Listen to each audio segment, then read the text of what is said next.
Kanye sekta mar thieth ojiwo piny owacho mag kaontis mondo ji lwetgi pok madhi ne sekta mar thieth kaka yo majiwo sekta no magi owacho romo mar jotend kaontis matimore Homabay kama achiel kuom ywak ewi tho mar mine manyuol pod medore.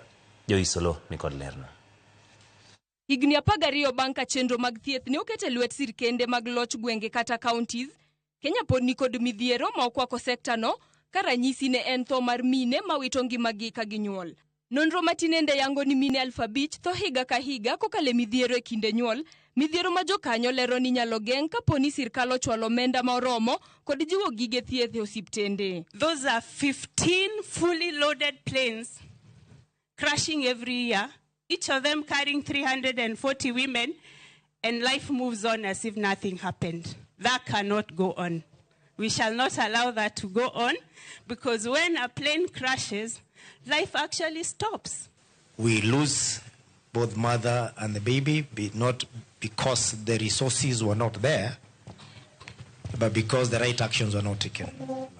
So it's just a matter of awareness and making sure that we put priorities right. Jotelogo loso e romo madhi nyime kaunti ma Homabay ma okelo kanyakla tend kauntis 47 duto mapachoka e twak margi kato bedo ni nitiere nok mar omenda mar jiwo thieth.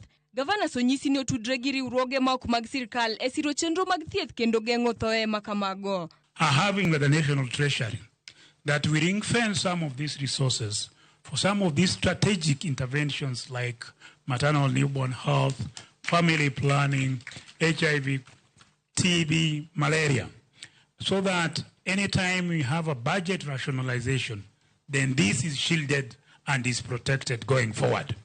To do that requires that you separately determine what are the needs of the newborn, what are the needs of a mother, what are the needs of this other patient, and you plan for it. Jokanyo mag telo kod jo sekta mag thieth bendo jiwo jopiny mondo ndikre kaka jokanyo mag okumba mar SHA kendo gichul chudo mar SHIF mabiro konyogi e yudo thieth maonge midhiero. Joisolo, Ramogi TV.